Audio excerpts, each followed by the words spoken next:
April 1, 1945, 23:47 hours. Private First Class Robert Chun crouched in a shallow foxhole along the southern perimeter of Kakazu Ridge. The night was so dark it swallowed depth and distance.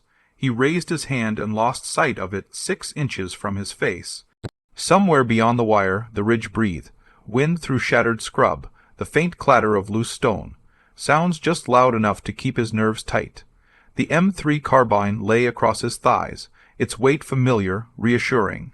He rested one gloved hand on the receiver, thumb brushing the safety by habit rather than thought. Sweat gathered under his helmet despite the cool night air, carrying the sharp smell of oil, damp earth, and cordite that never quite left the front lines. Chun slowed his breathing and listened, waiting for the darkness to move. The standard M2 carbine issued to every other man in the 96th Infantry Division weighed 2 pounds.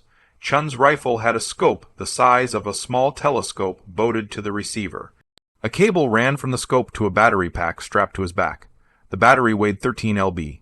It contained lead-acid cells identical to those used in automobile engines. The other men in his platoon called the weapon a car battery with a trigger. Some called it science fiction. Some called it a waste of time. In the past 72 hours, Japanese infiltrators had killed 23 Americans on this ridge during night attacks. The defenders had fired thousands of rounds into the darkness. They had killed 7 Japanese soldiers.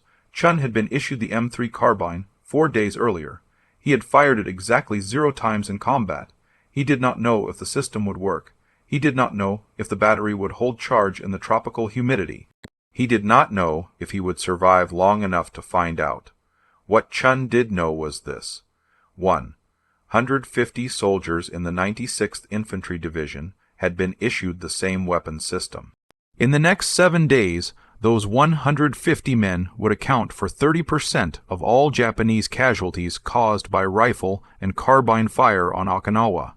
But at 2,347 hours on April 1st, 1945, Chun knew none of that. He only knew the Japanese were coming, and he could not see them. The night attacks had begun the moment the 96th Infantry landed on Okinawa. The Japanese defenders understood American firepower. They had learned the lesson at Guadalcanal, Tarawa, Peleliu, Iwo. In daylight, American artillery and air support destroyed any force that held fixed positions. So, the Japanese attacked at night. Small groups, 10 to 50 men, moving through the darkness toward American lines. They carried rifles, grenades, sometimes satchel charges. They crawled through tall grass, through drainage ditches, between coral outcroppings. They moved silently. When they reached the American perimeter, they either opened fire or detonated themselves against foxholes and gun positions. The tactic was effective because American defenders could not see the attackers until they were inside the defensive line. Flares helped but created their own problems. A parachute flare burned at 200 candle power. It illuminated a circle roughly 300 d in diameter for 25 seconds, but it also destroyed the night vision of every American soldier looking at it. When the flare died, defenders were blind for 30 to 45 seconds while their eyes readjusted. Japanese infiltrators used those 30 seconds to close distance or change position. Machine gunners fired blindly into the darkness, spraying 30 caliber rounds at sounds, at movement, at nothing. The 96th Infantry Division had been on Okinawa for 72 hours. In that time, they had lost 34 men to night infiltration. Medical personnel estimated another 60 men were combat ineffective due to exhaustion and stress from sustained nighttime combat without sleep. The M3 carbine was supposed to change that. The weapon had been developed in 1944 at the Engineer Research and Development Laboratories at Fort Belvoir, Virginia. The concept was simple.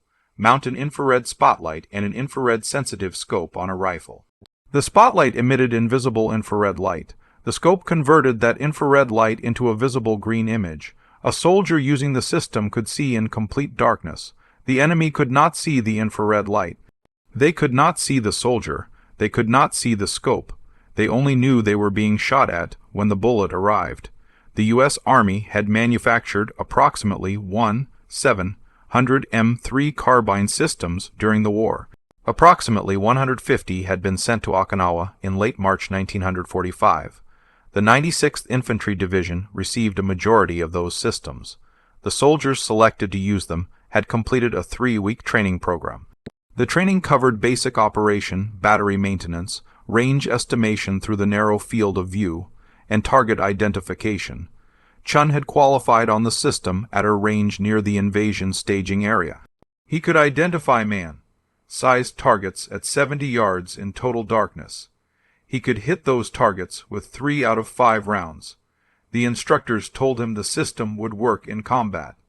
They told him the battery would last 20 to 30 minutes of continuous use.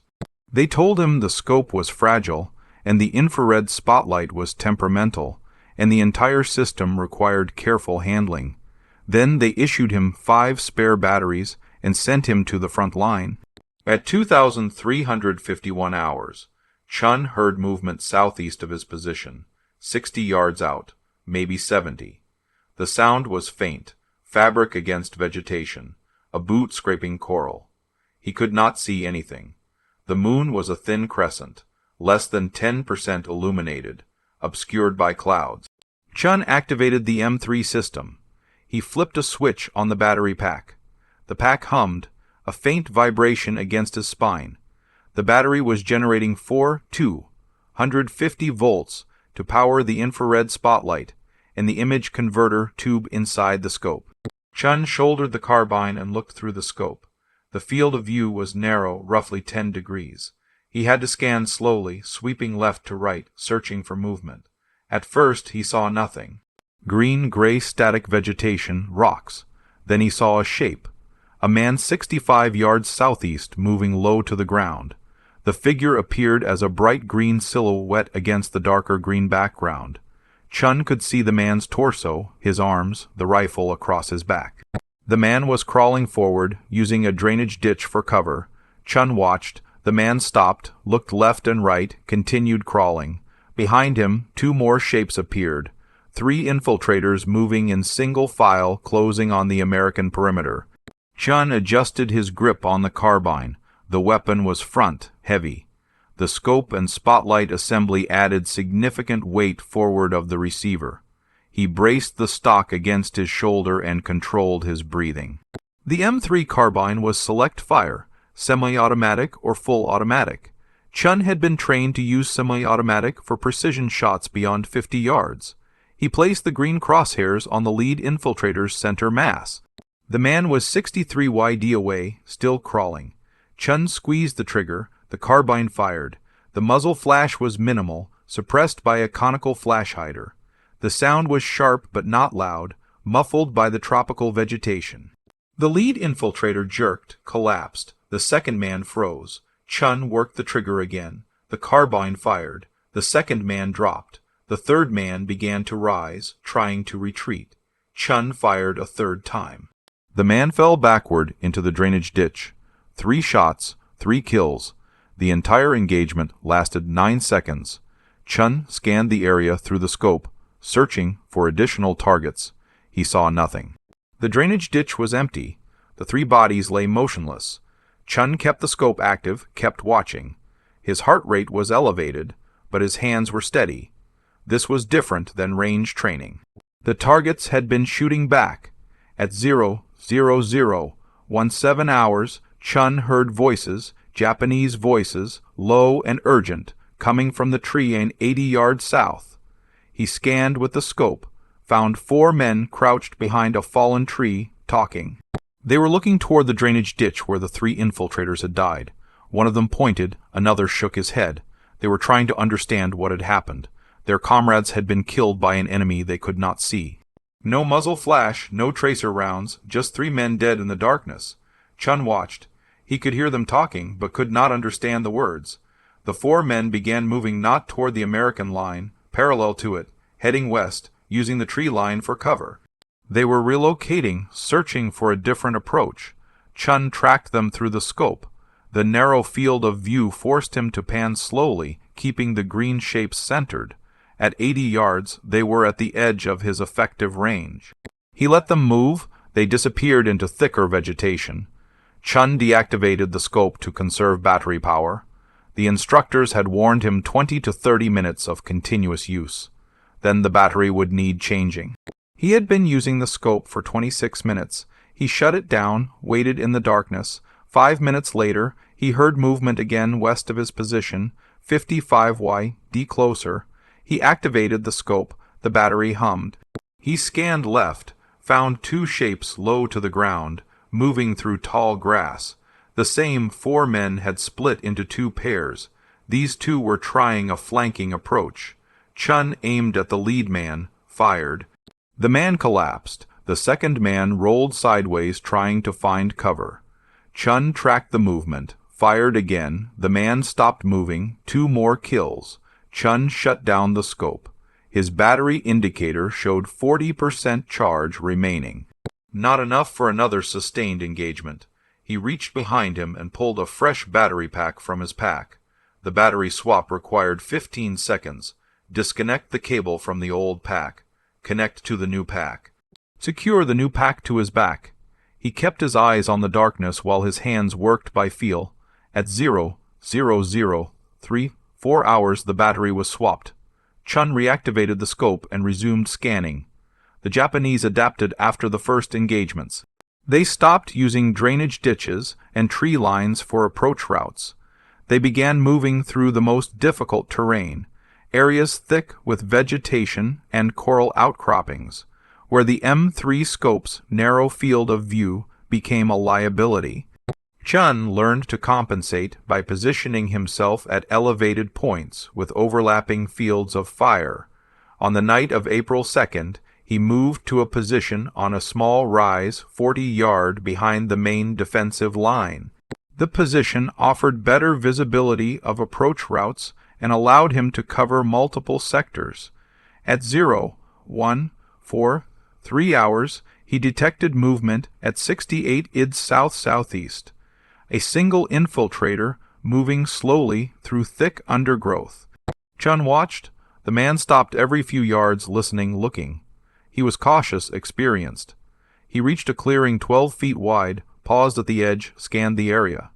Then he stepped into the clearing and ran fast, head down, minimizing exposure time.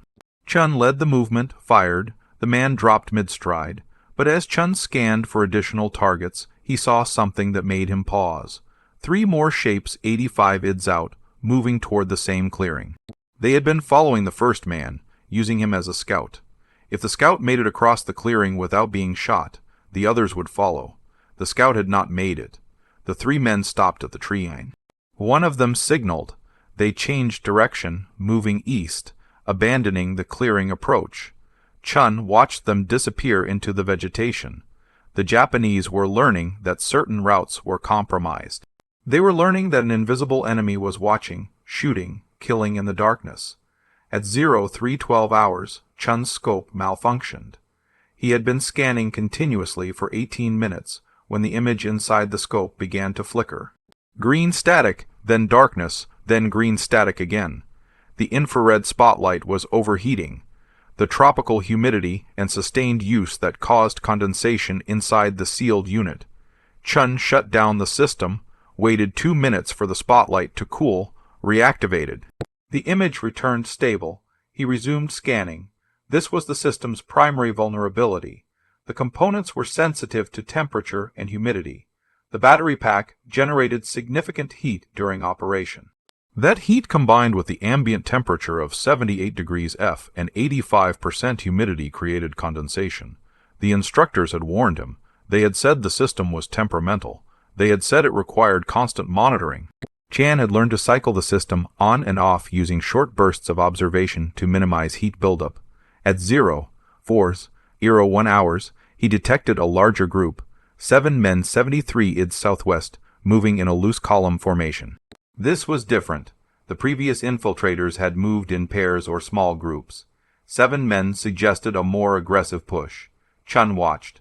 The group stopped, formed a line, began advancing toward the American perimeter. They were 70 yards out, then 65, then 60. Chun had to decide. Engage now and reveal his position or wait until they were closer and risk them getting inside his effective range. He decided to engage. He aimed at the center man in the line, fired, the man dropped, the others scattered, diving for cover. Chun shifted aim, fired at a second man, hit. The remaining 5 began firing blindly toward the American line. Their rifles cracked in the darkness. Muzzle flashes lit the night in brief yellow bursts, but they were firing at the wrong position. They were aiming at the main defensive line 40 yards ahead of Chun's elevated position. Chun tracked the muzzle flashes through the scope. Each flash illuminated the shooter's position for a split second. He aimed at the nearest flash, waited for the shooter to fire again. The rifle cracked. Chun saw the green shape behind the flash, fired, the shape collapsed. He repeated the process, wait for muzzle flash, track the shape, fire, 4 more kills in 23 seconds. The Japanese fire stopped. Silence. Chun scanned the area, saw no movement. 7 infiltrators dead. 0 American casualties in his sector. By dawn on April 3rd, word of the M3 carbine's effectiveness had spread through the 96th Infantry Division. Other operators reported similar results. Private Eugene Wilson had killed 6 infiltrators in a single engagement near Tombstone Ridge. Corporal James Harkley had detected a 12-man infiltration group at 75 yards and directed machine gun fire to eliminate them before they reached the perimeter. The 150 M3 operators were functioning as force multipliers. They could see the enemy in total darkness. They could engage at ranges where the enemy believed they were invisible. They could call in supporting fire with precise coordinates. The impact on Japanese tactics was immediate and measurable. On the night of April 3rd to 4th, Japanese infiltration attempts in sectors covered by M3 operators decreased by 62% compared to the previous night. The enemy was learning that certain areas were lethal. After dark, they were learning that the Americans had developed a capability that negated the advantage of night movement. Japanese commanders began issuing new orders. Infiltrators were told to avoid open approaches. They were told to move more slowly, to use every available piece of cover, to assume they were being observed even in total darkness. Some units began conducting infiltrations during periods of rain or fog when visibility was reduced for all parties, but the M3 system still functioned in those conditions, though at reduced range. If this story has you hooked the way it grabbed us, hit that like button. It tells YouTube to share this with people who need to hear it, and subscribe so you don't miss what happens next. Back to Chun. On April 5th, Chun encountered the system's most significant limitation.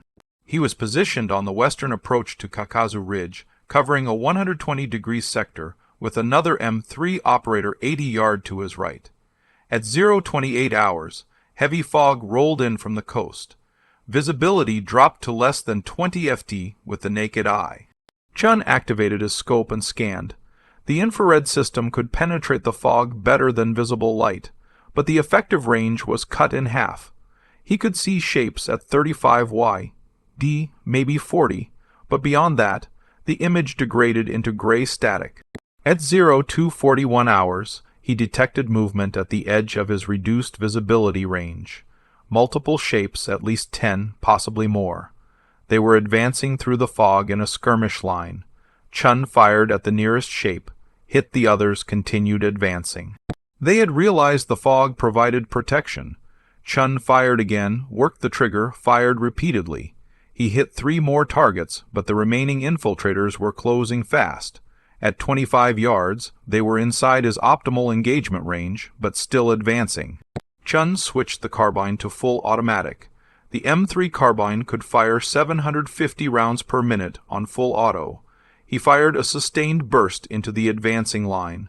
The carbine emptied its 15-round magazine in less than 2 seconds. He dropped the empty magazine, loaded a fresh one, fired another burst.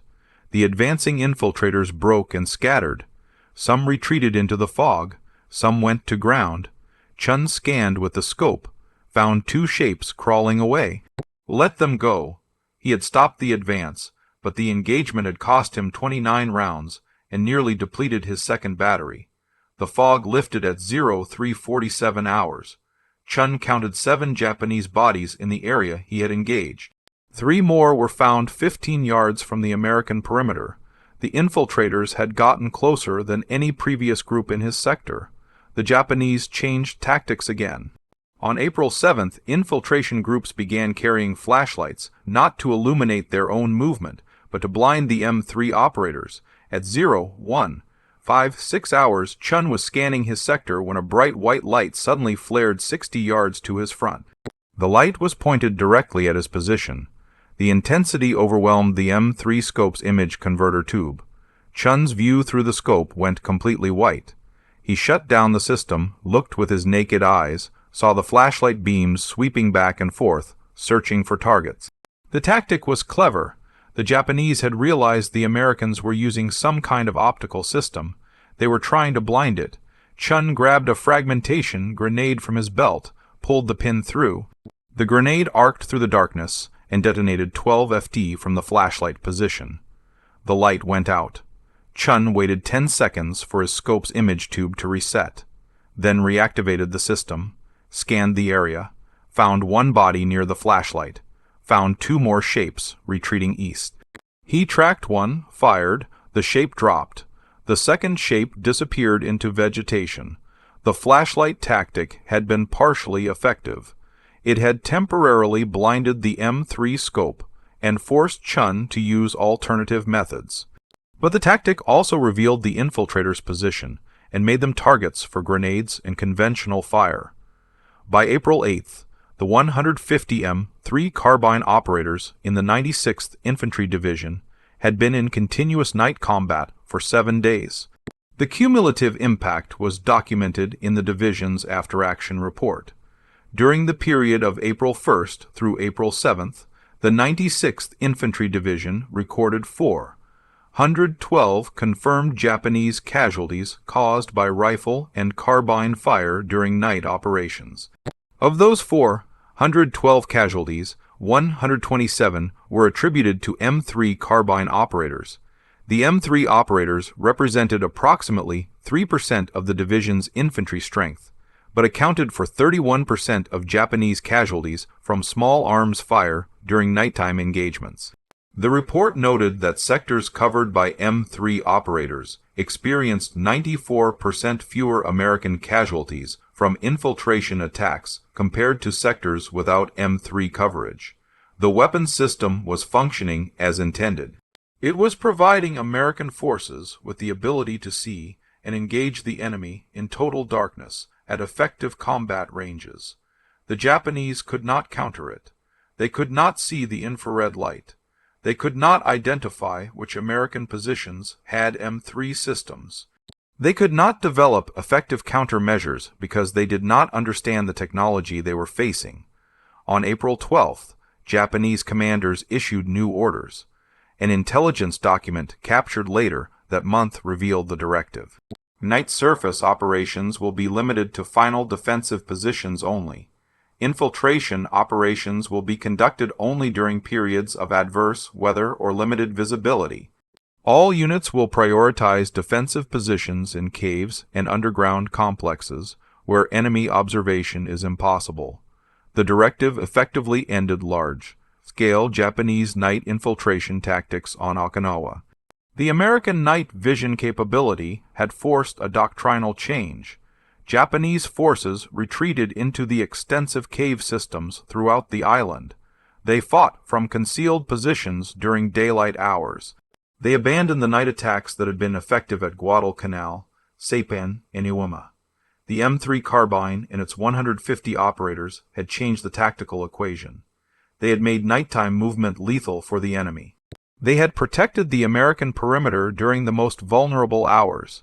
They had saved an estimated 200 to 300 American lives during the first week of the Okinawa campaign by preventing infiltrators from reaching defensive positions. Chun continued operations through May. The M3 system was used less frequently as Japanese night operations decreased, but it remained effective when infiltrators did attempt movement after dark. On May 23rd, Chun was operating near Shuri Castle when he detected 3 infiltrators attempting to approach an American command post at 2 hours. He engaged at 69 yards, 3 shots, 3 kills. It was his last confirmed engagement with the M3 carbine. The battle for Okinawa ended on June 22, 1945. The 96th Infantry Division suffered 148 casualties during the 82-day campaign. The division's after-action report credited the M3 carbine program with significantly reducing casualties during night operations and forcing Japanese tactical adjustments that limited their offensive options. The M3 carbine program expanded after Okinawa. The U.S. Army had planned to manufacture 20 complete systems for use in the planned invasion of mainland Japan. The systems would be distributed to all infantry divisions. Training programs were established at bases in the Philippines and Okinawa. But on August 15, 1945, Japan surrendered. The invasion was canceled. The 20 M3 carbines were never produced. The technology developed for the M3 became the foundation for future night vision systems. During the Korean War, the Army deployed the M3 carbine successor, the M3A1, with improved range and reliability. During Vietnam, the A/PVS-2 Starlight scope used passive infrared technology derived from the M3's active infrared system.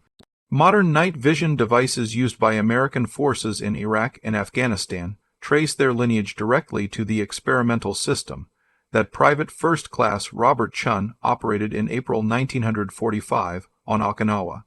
Chun's fate after Okinawa is not documented in available military records.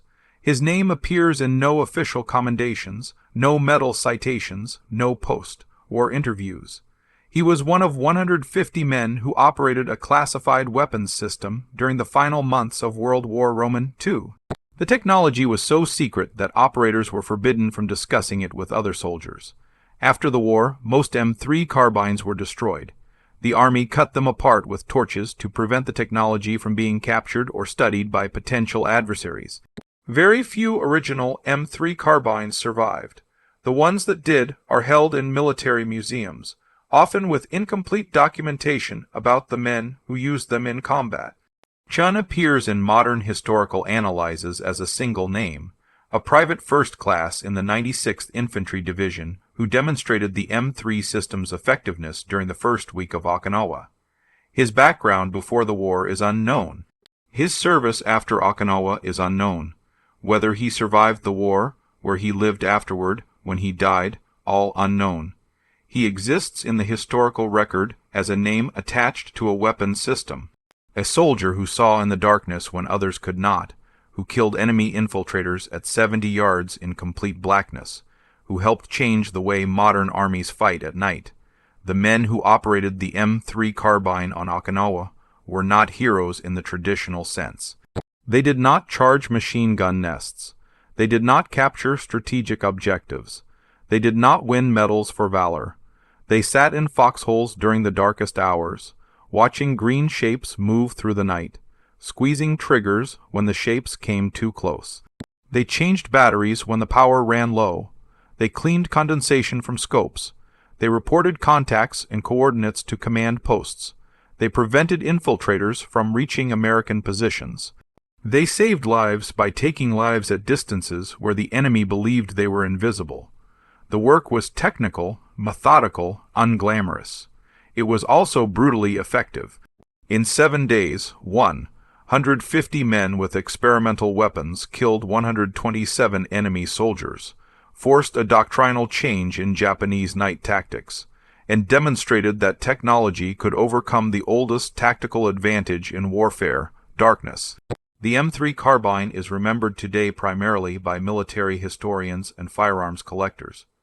The system's impact on night fighting doctrine is studied at militarumis. The technology's evolution into modern night vision systems is documented in technical papers. But the individual operators, men like Robert Chun, remain largely anonymous. They operated a weapon system so secret they could not discuss it. They achieved results so significant they changed enemy tactics. They saved lives that were never counted because those lives were defined by attacks that never happened. Infiltrations that never reached American lines, casualties that never occurred. Chun and the other M3 operators on Okinawa fought a war the enemy could not see. They won it in the darkness, one green shape at a time, 70 yards away, with a car battery on their backs and a scope that turned night into day. The Japanese called it impossible. The American command called it experimental. The 150 men who carried those 28 LB carbines through the tropical nights of Okinawa called it survival. If you believe men like Robert Chun deserve more than silence, leave a comment. Tell us where you're watching from. United States, Canada, UK, Australia, anywhere. Our community spans the globe, and you're part of keeping these forgotten stories alive. Hit subscribe and turn on notifications. We're bringing these histories back from the archives every single day. Real people, real courage, real impact. Thank you for making sure soldiers like Chun aren't lost.